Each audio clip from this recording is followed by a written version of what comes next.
How you doing, everyone? Greetings and welcome back to the basement. So around Christmas time, I was gifted another Atari 7800. So I've already got one, but now I've got a second one, which is great. I've got another one in storage in case anything goes wrong with the first one. But along with it, I was given this little unit here. It's an Atari Flashback classic game console. Now the Atari Flashback, pretty much everybody is aware of. There's been a whole lot of little plug and play TV consoles to kind of bring the magic of the Atari 2600 into your home in modern times with HDMI out, and you can plug in SD cards and load up your own ROMs and whatnot, and some of them you can mod and even get to work with real Atari cartridges. But this guy here is the very first of the flashbacks. This guy here came out in 2004, so it's something that's been well covered on YouTube and whatnot before. This is not new. But what I thought I'd do was we'll have a little look at it anyway. We'll take it apart and have a look at what's on the inside of it, because it's not quite what it claims to be.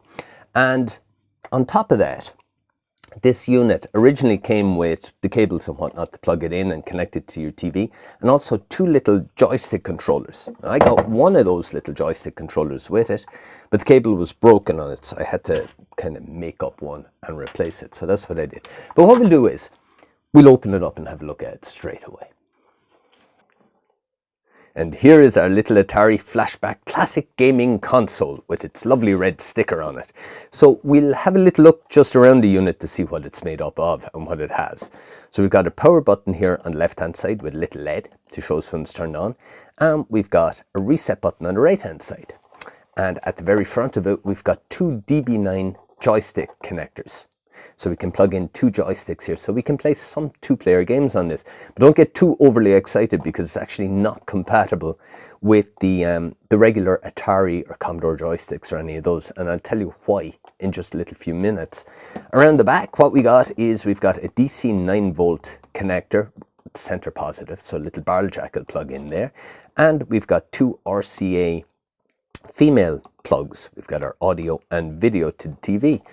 That's pretty much it, apart from this little sticker on the bottom telling us that it's an Atari Flashback, and it's a Mini 7800 is actually what this model is called, and it was made in China. So that's it. Looking on the outside, that's pretty much it. So what we'll do is we'll open up the 4 screws that keep this little kind of clamshell together, and we'll have a look on the inside and see what makes it up. Okay, so I'm after removing the screws on this guy, so it should just open up like a kind of a clamshell. There we go. The bottom part of it has absolutely nothing in it, and the top part then has these two boards screwed onto it. So we have our main PCB, and we've also got our kind of power PCB, which takes in a 9-volt here, and then there's a 7805 voltage regulator here, which supplies power to this guy, and we've got our audio and video out at this end here. But this actual main PCB part of the board, there's not a whole lot we can see on it just by looking at it, because all the chips here have been blobbed. We can't tell what's on it. But what we can see is that it's got two DB9 joystick connectors, and it's also got two little push buttons in here, which are actioned when we press these guys, the power and the reset. And it's got a LED on it as well, of course. But actually what this is, although it claims to be like an Atari 7800 or 2600, is actually a Nintendo. Because what they've done is they've used a technology that was created a long time ago called Nintendo on a chip. It's basically a shrunk down Nintendo Entertainment System just fit onto one chip. And what they've done is they've basically made a Nintendo here, and they've reprogrammed the games for the Atari 7800 and the 2600 to run on it. So what we really have is kind of, it's interesting in a way when you think about it. It's kind of what Nintendo would have put out had they have licensed Atari games back in the day on the NES. So it's interesting to look at it that way. But that's more or less what we have here. And it's also the reason why regular Atari DB9 joysticks won't run on this system, because Nintendo used a different type of technology to control their joysticks, and that's what this is expecting. But going on about that, what we will do is I'll open up the little joystick that came with it as well, and we'll have a look at that too. So this little Atari Flashback unit originally came with two of these little miniature Proline joysticks, I think they were called. Yeah, that's it. But these guys are different in a way, because although they've got the joystick and they've got the two fire buttons that the original had, they've also got a pause and a select button, which was usually found on the Atari 7800 console itself. But yeah, this particular one, although it was the only one I got with, also had a fault in the original cable where it was broken way down here near the connectors, so I had to change the entire cable altogether to try and get the damn thing to work. But what we'll do is we'll take out the two screws on the bottom, have a look at what's on the inside of it. Now, so with the two screws taken out, this guy comes apart like this. And there is really nothing to this either. We've got 3 PCBs, in fact. We've got the main one here, which has a big blob chip on it. And then coming off it, we've got 2 little satellite PCBs that register the button presses here from these little, I suppose, carbon blobs here that are on these little buttons when they're pressed. So you see them here, 2 little satellite boards. But that's pretty much the way it works. It is connected then via these points to the actual flashback console itself. But what this actually is a Nintendo controller made to look like a miniature Proline Atari 7800 controller. And it's marked out in exactly the same way as the little aftermarket Chinese NES controllers are, if you've ever seen the inside of one of those. That's because this is using a Nintendo on a chip, so it's really looking for a Nintendo controller to control it. So if you have an Atari flashback console and you don't have controllers for it, you can take an aftermarket Nintendo Entertainment System controller and just wire it up to a DB9 female connector, and it'll work with your Atari flashback.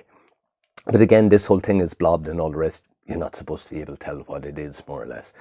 And the reason I'm not going to take this out is that it was a nightmare to get it back in when I fixed this cable originally.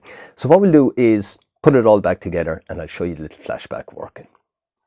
The little flashback is back together, and I'm after setting it up to the TV. So I've got it connected up to the AV ports on TV, and I've got 9 volts going into the barrel jack on the back of it here. Joystick is plugged in, and when I press the power button, little egg comes on, and here is our Atari flashback classic game console welcome screen.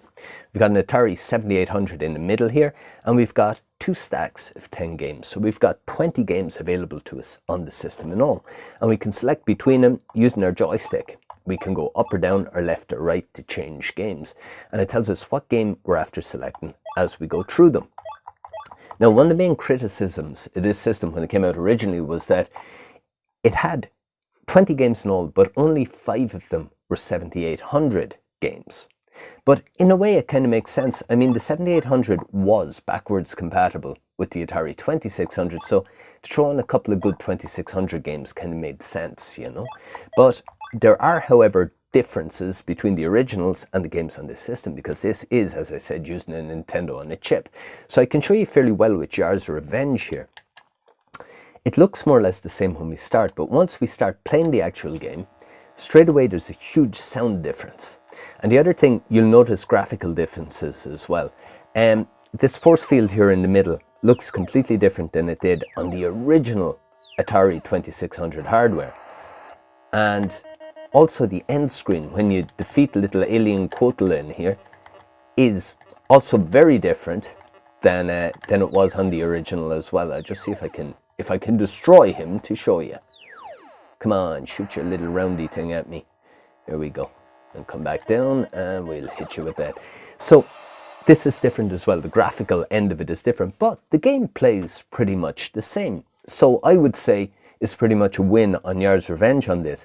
However, there are games on the system that are completely different.